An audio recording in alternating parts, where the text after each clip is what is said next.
പ്രിയപ്പെട്ട കുട്ടികളെ, നമ്മളെ പരീക്ഷ ടൈം ടേബിളൊക്കെ വന്നിരിക്കുകയാണ്. അപ്പൊ എല്ലാവരും കുറച്ചൊക്കെ ആശങ്കയിലാണ്. പക്ഷെ അതിനൊന്നും ആവശ്യമുണ്ടെന്ന് തോന്നുന്നില്ല. നമുക്ക് വളരെ സിമ്പിൾ ആയിട്ട് വളരെ ഈസി ആയിട്ട് പഠിച്ചിട്ട് പാസ്സാവാൻ പറ്റുന്ന ഒരു സബ്ജക്റ്റാണ് കെമിസ്ട്രി. അതുകൊണ്ട് തന്നെ നമ്മൾ ഇന്ന് മുതൽ റിവിഷൻ ക്ലാസ്സുകൾ ആരംഭിക്കുകയാണ്. എല്ലാവരും ക്ലാസ്സുകളൊക്കെ കണ്ട് നല്ല രീതിയിൽ എല്ലാവർക്കും പരീക്ഷ എഴുതാൻ പറ്റട്ടെ എന്ന് ഞാൻ പ്രാർത്ഥിക്കുകയാണ്. ഓക്കെ, അപ്പൊ നമുക്ക് ക്ലാസ്സുകൾ സ്റ്റാർട്ട് ചെയ്യാം. ഓരോ ദിവസം ഓരോ മൊഡ്യൂൾ വെച്ചിട്ട് പഠിച്ചാൽ മതി. നമുക്ക് 4 മൊഡ്യൂളെ പഠിക്കാനുള്ളൂ. അപ്പൊ ആ രീതിയിൽ സിസ്റ്റമാറ്റിക് ആയിട്ട് പഠിച്ചു കഴിഞ്ഞാല് നമുക്ക് ഫുൾ മാർക്ക് തന്നെ സ്കോർ ചെയ്യാം.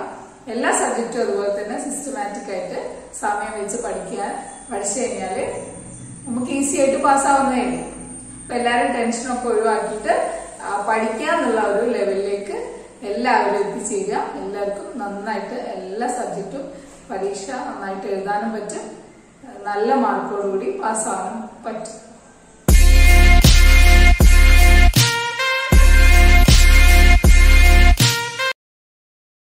നമ്മൾ റിവിഷൻ സ്റ്റാർട്ട് ചെയ്യാണ് ഇന്ന് മുതല്. അപ്പൊ ഇവിടെ നമ്മൾ ഉദ്ദേശിക്കുന്നത് എന്താന്ന് വെച്ചാല് അത്യാവശ്യമുള്ള കാര്യങ്ങൾ മാത്രം പഠിക്കുക. അതായത് പരീക്ഷയ്ക്ക് വരുന്ന കാര്യങ്ങൾ ഫോക്കസ് ചെയ്ത് പഠിക്കുകയാണ് നമ്മൾ ചെയ്യുന്നത്.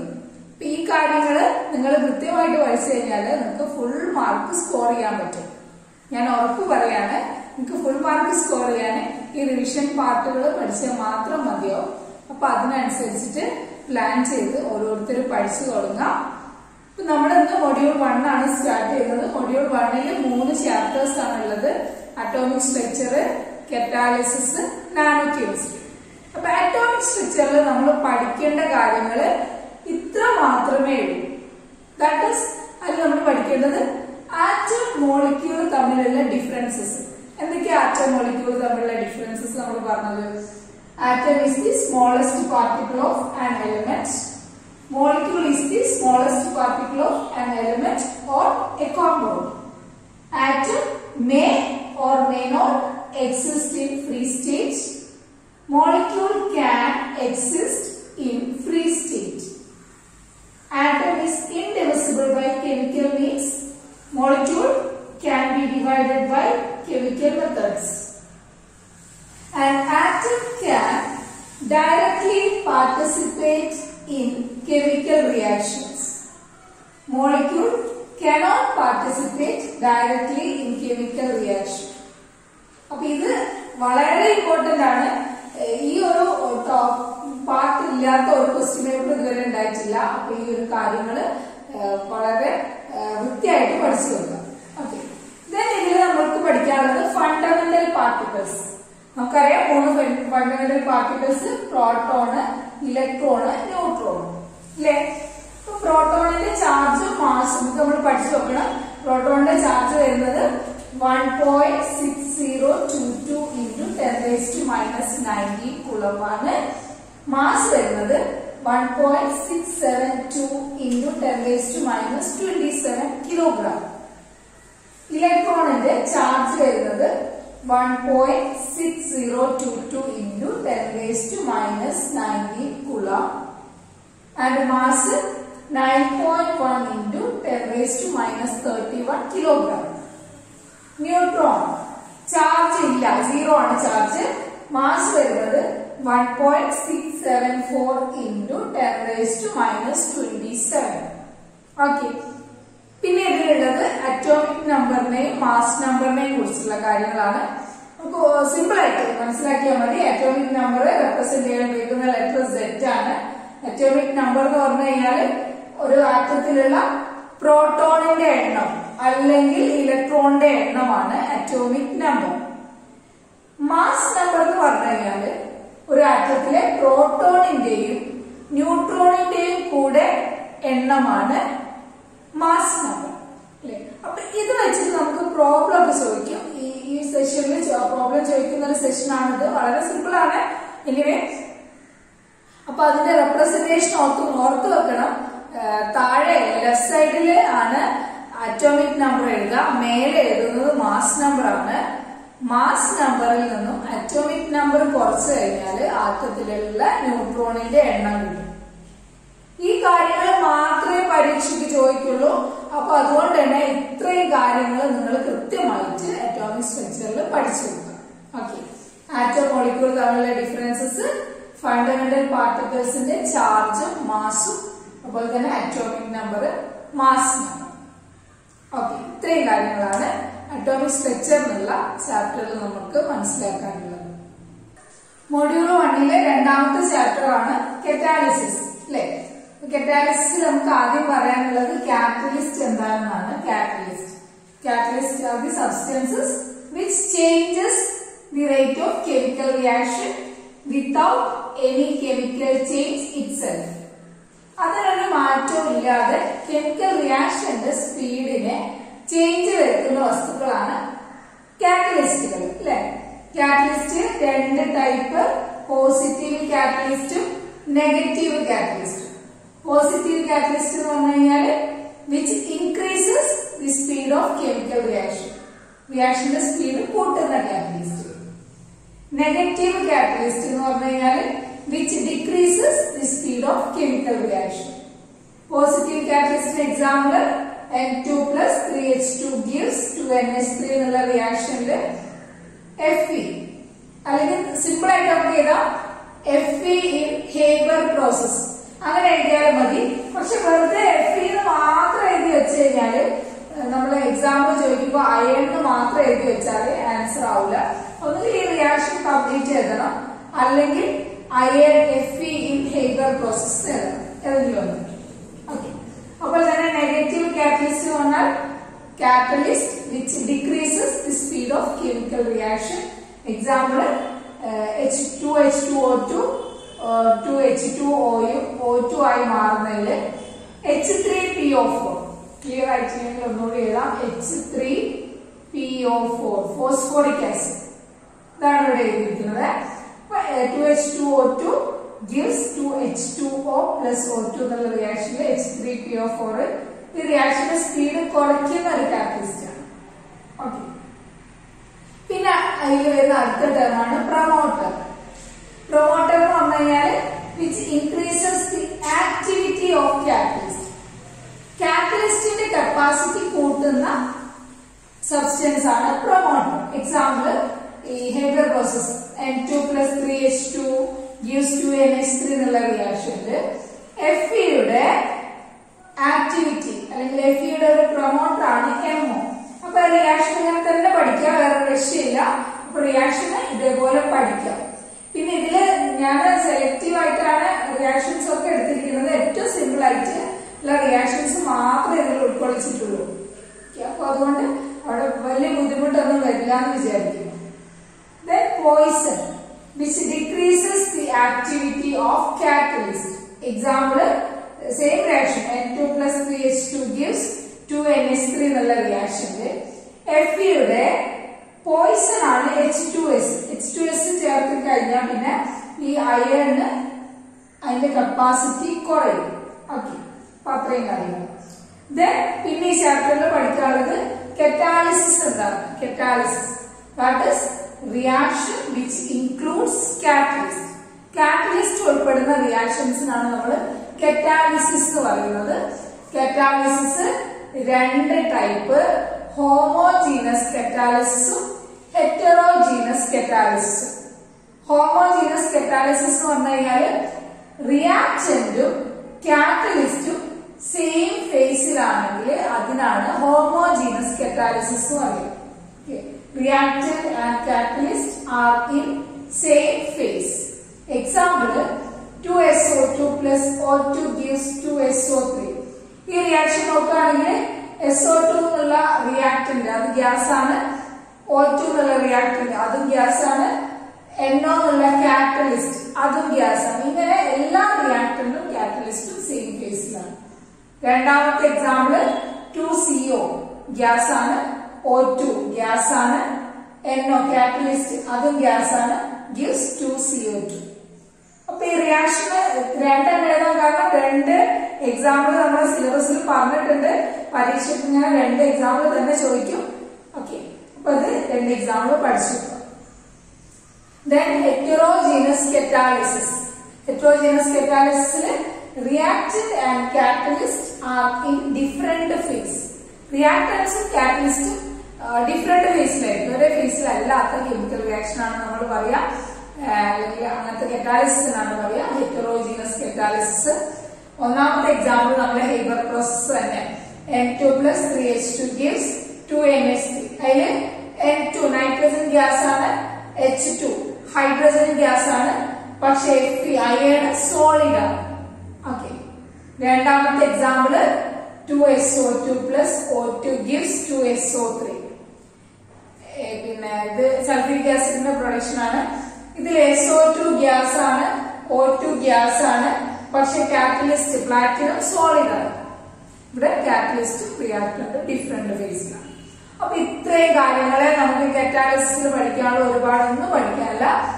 കാറ്റലിസ്റ്റ് എന്താണ്, അതിന്റെ രണ്ട് ടൈപ്പ്, പ്രൊമോട്ടർ എന്താണ്, പോയിസൺ എന്താണ്, അതിനൊക്കെ ഓരോ എക്സാമ്പിൾ, പോസിറ്റീവ് കാറ്റലിസ്റ്റിന് ഒരു എക്സാമ്പിൾ, നെഗറ്റീവ് കാറ്റലിസ്റ്റിന് ഒരു എക്സാമ്പിൾ, പ്രൊമോട്ടർക്ക് ഒരു എക്സാമ്പിൾ, പോയിസൺ ഒരു എക്സാമ്പിൾ. പിന്നെ കറ്റാലിസിസ് രണ്ട് ടൈപ്പ്, ഹോമോജീനസും ഹെറ്ററോജീനസും. അതിന് രണ്ട് വീതം എക്സാമ്പിൾസ്. ഫസ്റ്റ് മൊഡ്യൂളിൽ വരുന്ന മൂന്നാമത്തെ ചാപ്റ്റർ ആണ് നാനോ കെമിസ്ട്രി. നാനോ കെമിസ്ട്രിയിൽ നമുക്ക് പഠിക്കാനുള്ള ടേംസ് നാനോ ടെക്നോളജി എന്താണ്. Nano technology is a branch of nano chemistry which deals with production, design and applications of nano materials. അപ്പോൾ തന്നെ ഇതിലുള്ള വേറൊരു ടേമാണ് nano material. Nano material define ചെയ്യാൻ എപ്പോഴും ചോദിക്കുന്നതാണ്. Materials having size in between 1 nanometer to 100 nanometer. And examples are DNA, CNT, carbon nanotube, buckyballs. Okay. Then nanomaterials in the applications. Nanomaterials act as better catalyst. Tumors can be detected and located with accuracy. And nanomaterial used to destroy tumors. And it used to deliver right amount of medicine to exact spot of the body. And it can create biocompatible materials. That is, null catalyst ആയിട്ട് ഉപയോഗിക്കാം. Tumour detect ചെയ്യാനും അതുപോലെ തന്നെ locate ചെയ്യാനും ഉപയോഗിക്കുന്നു. Then ട്യൂമേഴ്സിനെ destroy ചെയ്യാൻ, നശിപ്പിക്കാൻ വേണ്ടി ഉപയോഗിക്കുന്നു. അതുപോലെ തന്നെ used to deliver right amount of medicine to exact spot of body. അതായത് ശരീരത്തിലെ ആവശ്യത്തിനുള്ള മരുന്ന് കറക്റ്റ് പൊസിഷനിലേക്ക് എത്തിക്കാൻ നാനോ മെറ്റീരിയൽ ഹെൽപ്പ് ചെയ്യുന്നു. Then it is used to create biocompatible material. അതായത് ശരീരവുമായിട്ട് ഇണങ്ങി ചേരുന്ന തരത്തിലുള്ള മെറ്റീരിയൽസ് നിർമ്മിക്കാനും നാനോ മെറ്റീരിയൽസ് ഉപയോഗിക്കുന്നു. നമുക്ക് കാർബൺ നാനോ ട്യൂബ് എന്താണെന്ന് പഠിക്കാണ്ട്, വിശദമായിട്ട് പഠിക്കാണ്ട്. കാർബൺ നാനോ ട്യൂബ് എന്ന് പറഞ്ഞാൽ carbon nano tube seems to be graphite sheet rolled into cylindrical shape. Graphite cylindrical ഷേപ്പിൽ റോൾ ചെയ്ത പോലെയുള്ള ഒരു സ്ട്രക്ചർ ആണ് കാർബൺ നാനോ ട്യൂബ് എന്ന് പറയുന്നത്. കാർബൺ നാനോ ട്യൂബ് രണ്ട് ടൈപ്പ് ഉണ്ട്. സിംഗിൾ വാൾഡ് കാർബൺ നാനോ ട്യൂബും multi walled carbon nano tube. Single walled carbon nanotube is one graphene sheet rolled into cylindrical shape.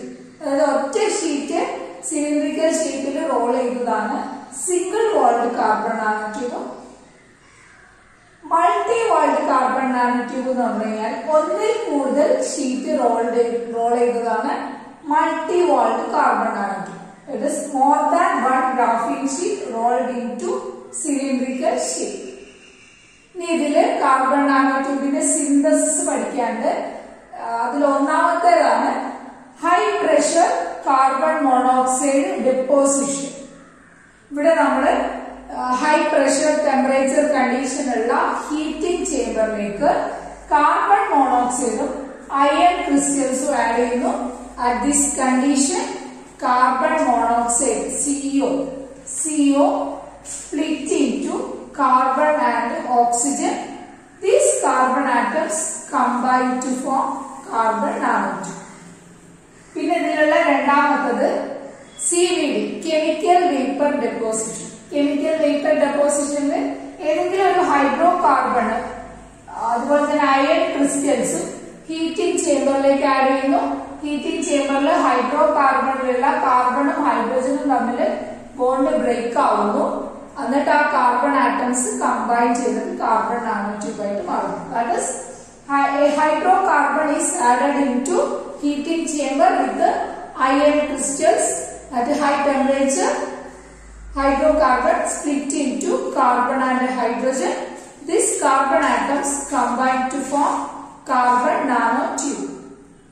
Then മൂന്നാമത്തെ പ്രോസസ് പ്ലാസ്മ പ്രോസസ്. പ്ലാസ്മ പ്രോസസ്സിന് plasma ടോർച്ചിലേക്ക് methane ഗ്യാസിനെ pass ചെയ്യും. അപ്പൊ അവിടെ വെച്ചിട്ട് methane gas carbon atom hydrogen ആറ്റമായിട്ട് സ്പ്ലിറ്റ് ആവും. ആ കാർബൺ ആറ്റങ്ങൾ കമ്പൈൻ ചെയ്തിട്ട് കാർബൺ നാനോ ട്യൂബ് ആയിട്ട് മാറും. That is methane gases passes through plasma torch. There the CH bond breaks and carbon atoms combine to form carbon nanotube. Then arc discharge method. Arc discharge method le electric arc ഉപയോഗിച്ചിട്ട് graphite-നെ vaporize ചെയ്യുന്നു. That is graphite is vaporizes using an electric arc. And this vapors condenses to form carbon nanotube. Then അഞ്ചാമത്തെ process laser ablation method.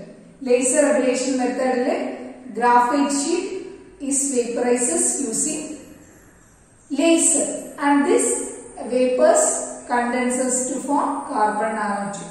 അപ്പൊ ഇതില് ഏതെങ്കിലും ഒരു മൂന്നെണ്ണം പരീക്ഷയ്ക്ക് എന്തായാലും ചോദിക്കും. അപ്പൊ അത് പഠിച്ചു കൊടുക്കാം. ഓക്കെ, അപ്പൊ അത് ഡീറ്റെയിൽഡ് ആയിട്ട് നമ്മള് മുമ്പത്തെ ക്ലാസ്സിലുണ്ട്. അതൊന്നുകൂടെ ഡീറ്റെയിൽഡ് ആയിട്ടൊന്ന് കാണാം.